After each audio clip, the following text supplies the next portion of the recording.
Aujourd'hui, nous examinons une affaire du milieu du 19e siècle.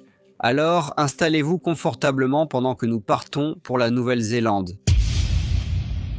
Monsieur James et Madame Mary Finnegan résidaient à Otahu, un village à environ 13 km d'Auckland, Nouvelle-Zélande. Le couple avait émigré d'Irlande et avait 5 enfants.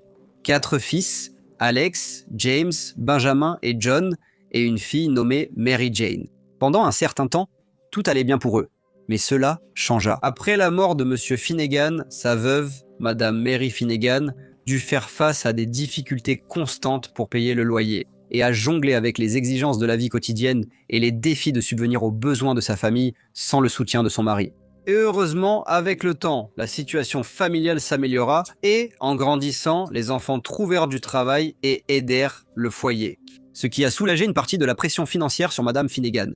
À l'adolescence, la fille de Madame Finnegan épousa James Stack, soldat du 65e régiment venu d'Irlande en Nouvelle-Zélande. Madame Finnegan restait insatisfaite du mariage et très inquiète face au caractère rude et agressif de James Stack. Tragiquement, en mai 1865, la jeune Mary Jane mourut, laissant son mari veuf. Quelques mois plus tard, en septembre, il fut démobilisé du régiment et vint vivre avec Madame Finnegan et ses 3 fils, s'installant dans leur foyer et s'impliquant étroitement dans les affaires familiales. Madame Finnegan ne pouvait pas faire grand-chose, surtout depuis qu'Alex, son fils aîné, avait rejoint l'armée. Étrangement, fin septembre 1865, quelques semaines après l'arrivée de Monsieur Stack, Madame Finnegan et ses 3 fils disparurent soudainement. C'était étrange car ils n'avaient prévenu personne de leur départ. Lorsque les voisins interrogèrent Monsieur Stack sur leur disparition, il répondit qu'ils étaient repartis au sud, à Hokitika, pour chercher du travail et tenter leur chance dans les champs aurifères. La ville, sur la côte ouest de l'île du Sud de Nouvelle-Zélande, était à environ 450 miles d'Auckland. En 1865, elle était au centre de la ruée vers l'or, attirant des milliers de personnes du pays, et d'ailleurs après la découverte d'or. Et il n'était pas rare que des familles ou des individus quittent leur domicile dans l'espoir de trouver un emploi ou de découvrir de l'or. Cependant, personne n'avait été informé à l'avance du départ des Finnegan, et la manière dont ils sont partis a immédiatement suscité des inquiétudes. Au fil des semaines, l'anxiété parmi les habitants locaux s'est intensifiée. Des demandes répétées furent faites, mais les réponses fournies par Monsieur Stack ne satisfaisaient personne. Et la suspicion devint si forte qu'une fois Monsieur Stack parti chercher du travail ailleurs, les villageois organisèrent une fouille. En fouillant la maison, on remarqua qu'il ne restait que quelques meubles. Il y avait une petite hache dans la cuisine et un tomahawk partiellement caché sous les détritus. Une trentaine de personnes se sont réunies dehors pour inspecter minutieusement la propriété Finnegan, fouillant le jardin et les alentours à la recherche d'indices de perturbation. Ils trouvèrent bientôt des vêtements brûlés. Il n'y avait aucune trace de sang et il était impossible de déterminer à qui ces articles avaient pu appartenir. Peu de temps après, une découverte macabre fut faite dans un fossé envahi par la soif. Un corps fut trouvé et seulement quelques minutes plus tard, un second fut découvert. Les 2 avaient été enterrés à 1 mètre de profondeur. Le premier, James Finnegan, était allongé sur le dos et le second, son frère Benjamin, sur le côté gauche. Avec son bras droit reposant sur sa poitrine, les 2 corps ont été soigneusement transportés dans une maison voisine pour examen. Alors que la recherche se poursuivait, le corps de Mary Finnegan a été découvert enterré à une profondeur similaire. Elle était allongée sur le dos, les bras levés autour de la tête, et son corps a également été transporté dans la maison. Plus de 50 personnes ont assisté à ces découvertes et beaucoup ont continué à chercher le plus jeune, John. Cependant, malgré de grands efforts, ils n'ont pas pu retrouver son corps. Le docteur Joseph Helmsley, un médecin local, a examiné les corps. Il a estimé qu'il était enterré depuis 11 à 12 semaines et, malgré la décomposition avancée, il restait identifiable. Le corps de Mary Finnegan portait une coupure sous le menton et une grande blessure sur le côté de la tête, probablement causée par un coup violent porté avec une hachette ou un instrument similaire, ce qui aurait entraîné la mort immédiate. Le crâne de Jack Finnegan était fracturé de chaque côté et la gorge de Benjamin tranchée, prouvant que tous 3 avaient été assassinés. Le commissaire Norton est arrivé d'Auckland pour superviser l'enquête. Il a immédiatement organisé une enquête qui s'est tenue à l'hôtel Star devant le coroner, M. Fisson. Lorsque l'enquête a commencé, il semblait que tout le village était venu assister aux procédures, Les premiers témoignages ont permis d'établir l'identité des défunts. Madame Finnegan avait environ 50 ans. James environ 16 ans et Benjamin environ 15 ans. Sophie Weaver, la voisine d'à côté, a ensuite témoigné. Elle expliqua comment le cottage avait été divisé en 2 logements séparés sous un même toit. Madame Finnegan et sa famille occupaient un côté, tandis qu'elle-même vivait de l'autre. Elle déclara que, bien que les foyers soient distincts, la proximité lui permettait d'observer facilement les allées et venues des Finnegan. Madame Weaver déclara à l'enquête qu'elle avait vu Madame Finnegan pour la dernière fois vers le 27 septembre et qu'elle semblait en bonne santé. Elle précisa cependant que Madame Finnegan lui avait montré un couteau de marin ayant appartenu à James Stack. Madame Weaver ajouta alors qu'elle pensait que Madame Finnegan avait un peu peur de lui. Madame Weaver ajouta que plus tard dans la nuit, elle avait entendu beaucoup de mouvements dans la maison des Finnegan, mais aucun cri ni bruit de lutte. Le lendemain, Madame Weaver a dit avoir vu James Stack et lui avoir demandé de rendre le marteau emprunté par James Finnegan. Elle a dit que plus tard, Monsieur Stack lui avait dit ne pas trouver le marteau, mais lui avait donné 2 shillings pour le coup. Madame Weaver a ajouté qu'elle avait remarqué les draps, une chemise d'homme, un manteau et un pantalon suspendu sur la corde à linge pour sécher. Maintenant, très contrariée, elle a dit à l'enquête qu'elle demandait presque chaque jour à Monsieur Stack où était Madame Finnegan et le jeune John, et il répondait toujours qu'il ne savait pas. Mais ce que Madame Weaver a dit ensuite a visiblement choqué les personnes présentes au tribunal. Elle a raconté que pendant 9 ou 10 jours, Monsieur Stack quittait rarement la maison et gardait la porte verrouillée après un certain temps. Elle a dit qu'elle avait remarqué qu'il brûlait à plusieurs reprises des chiffons et qu'à plusieurs occasions, elle l'avait aussi vu creuser dans le jardin. Elle a dit que lorsqu'elle lui a demandé pourquoi il faisait cela, il a répondu qu'il préparait la terre pour pouvoir planter des pommes de terre. Mais Madame Weaver a déclaré devant le tribunal qu'à son avis, il retournait la terre inutilement. Interrogé sur l'aîné de Madame Finnegan, Alex, Madame Weaver a dit qu'il était brièvement revenu au cottage.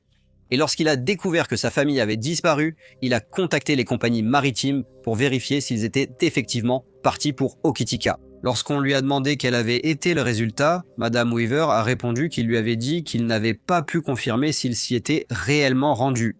Elle a ajouté avoir fait part de ses inquiétudes au gendarme Nigus, qui a accepté d'examiner la question. Cependant, elle précise que ses efforts se sont limités à une enquête superficielle.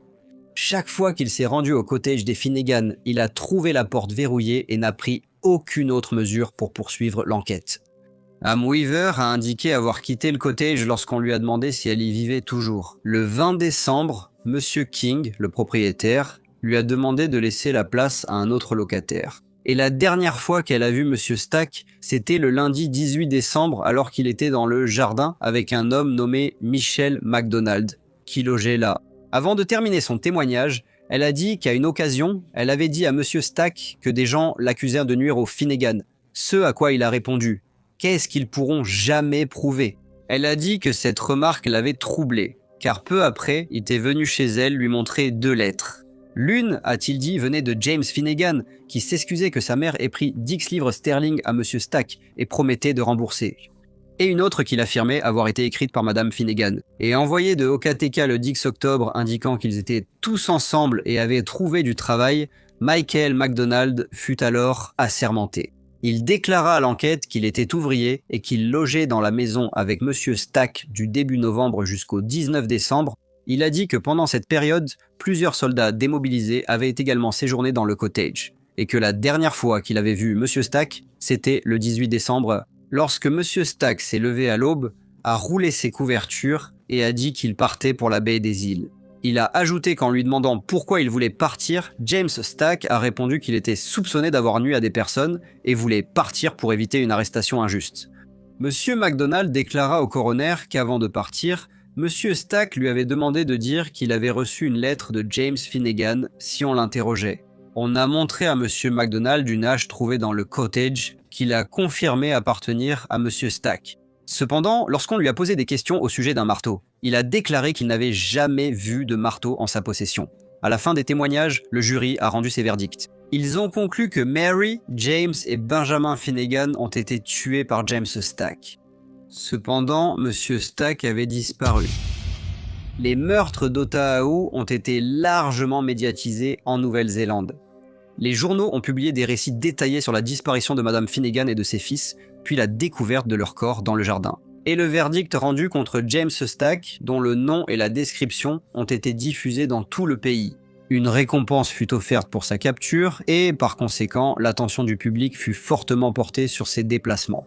Et beaucoup de gens furent alertés par la possibilité de l'appréhender et de réclamer la récompense. Le 26 décembre, alors qu'il se trouvait près d'une scierie, Jack Stack fut reconnu par un charpentier qui avait autrefois servi avec lui dans l'armée et le connaissait bien.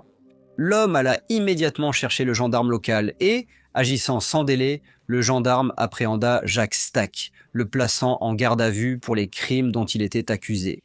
L'arrestation redonna un sentiment de sécurité à la communauté locale et aux habitants d'Otahu. Sa capture signifiait qu'ils pouvaient enfin reprendre leur vie quotidienne sans craindre sa présence dans la région.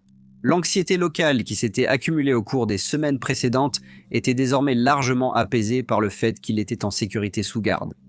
Après le choc initial et les sombres révélations sur la propriété Finnegan, le public attendait avec impatience le procès, espérant une résolution officielle de la tragédie au tribunal. Il y avait un fort désir au sein de la communauté de voir les preuves présentées et de comprendre toute l'ampleur de ce qui s'était réellement passé derrière les portes closes du cottage de Madame Finnegan. À l'approche de la date du procès devant la Cour suprême, l'intérêt pour l'affaire ne faisait que s'intensifier. Le procès de James Stack a débuté le mercredi 7 mars à la Cour suprême d'Auckland. Monsieur Brookfield représentait l'accusation et Monsieur McCormack représentait la défense. Monsieur Stack a plaidé non coupable. Le premier témoin appelé fut l'agent de police William Negus. Il a affirmé connaître James Stack depuis 8 ou 9 ans, ayant servi avec lui dans le 65e régiment. Il a dit savoir que Monsieur Stack avait été démobilisé en septembre, puis avait rejoint la famille de sa défunte épouse. L'agent Negus a affirmé avoir vu Madame Mary Finnegan pour la dernière fois, le 26 septembre. Puis des rumeurs ont circulé sur la disparition d'elle et de ses enfants. Il a ajouté qu'au bout d'un moment, leur absence est devenue un sujet de conversation général dans le quartier. Il a précisé qu'en novembre, il avait commencé ses propres investigations et interrogé Monsieur Stack sur Madame Finnegan, lui demandant où elle était et ce qu'elle était devenue. Il a dit à la cour que Monsieur Stack avait affirmé qu'elle lui avait volé 10 livres sterling. Ensuite, elle était partie chercher de l'or avec 3 de ses fils. Il a ajouté qu'en reparlant à Monsieur Stack, il lui avait demandé s'il avait reçu ses lettres, ce que ce dernier a confirmé. Quand lui a-t-on demandé la dernière fois qu'il avait vu Monsieur Stack ? L'agent Negus a dit l'avoir vu au poste de police le 17 décembre et lui avoir demandé s'il avait reçu d'autres lettres. Il a dit que Monsieur Stack avait répondu qu'il en avait reçu une, précisant qu'une lettre lui était parvenue par l'intermédiaire d'un homme nommé Monsieur MacDonald. Il a dit que, lorsqu'il avait demandé à voir la lettre, Monsieur Stack lui avait répondu qu'elle était perdue. Avant de conclure, l'agent Negus a dit s'être rendu plusieurs fois au cottage de Madame Finnegan, trouvant toujours les portes fermées à clé et Monsieur Stack absent. Il a dit que le 20 novembre, il avait fouillé le cottage et trouvé quelques caisses, un lit, 2 tabourets, une sorte de civière, une table, des ustensiles de cuisine et des déchets. Il a déclaré qu'il avait de nouveau fouillé le cottage le 22 décembre et qu'à cette occasion, il avait trouvé une hachette sous des déchets.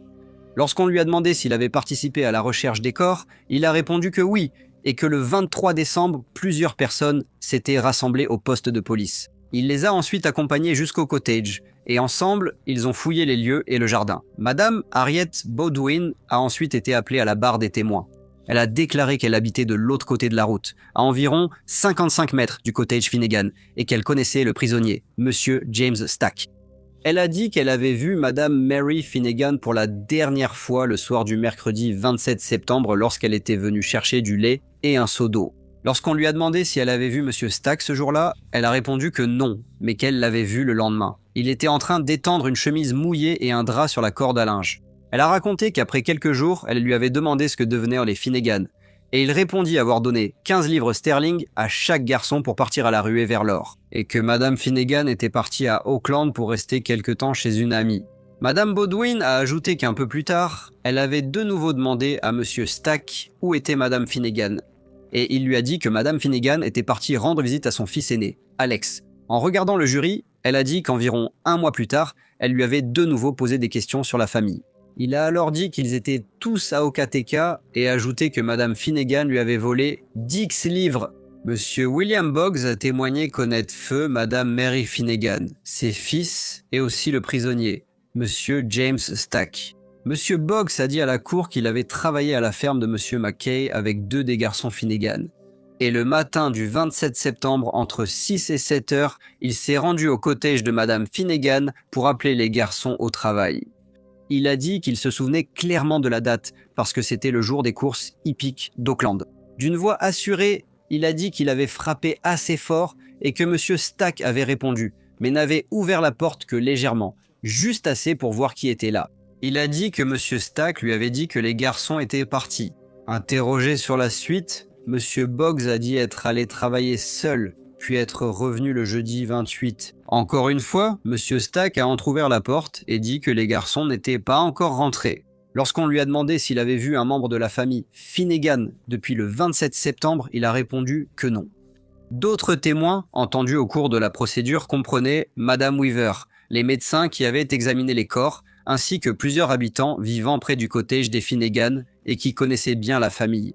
Le procès a duré 3 jours, durant lesquels des témoignages ont été recueillis et les circonstances examinées en détail. À la fin du procès, le juge a soigneusement résumé les preuves pour le jury, un processus qui a duré 5 heures. Après s'être retiré pour délibérer, le jury est revenu seulement 1h20 plus tard et a déclaré l'accusé coupable de meurtre. Le juge a alors condamné James Stack à mort. Durant ses derniers jours à la prison de Mount Eden, James Stack est resté silencieux malgré les visites répétées de l'aumônier et du prêtre, qui l'exhortaient à trouver la paix par la confession. Il a nié toute culpabilité et n'a pas expliqué ses motivations. Il a été pendu le 7 avril 1866, mais l'affaire ne s'est pas arrêtée là. 3 ans plus tard, le samedi 3 avril 1869, le corps de John Finnegan fut retrouvé dans le jardin du cottage où il vivait avec sa mère et ses frères, confirmant que lui aussi avait connu le même sort et révélant toute l'ampleur de la tragédie qui avait frappé la famille Finnegan. Bonjour à tous et merci beaucoup de m'écouter. Comme d'habitude, n'hésitez pas à laisser vos commentaires ou retours et j'espère vous retrouver tous dans le prochain Briefcase.